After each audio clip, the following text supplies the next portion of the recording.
ఈరోజైతే నాకు ఇష్టమైన స్వీట్ చేస్తుంది మా మమ్మీ.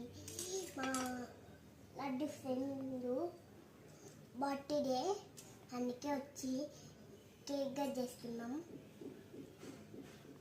తిని టేస్ట్ చేస్తాం, ఎట్లుందో టేస్ట్ చెప్తా.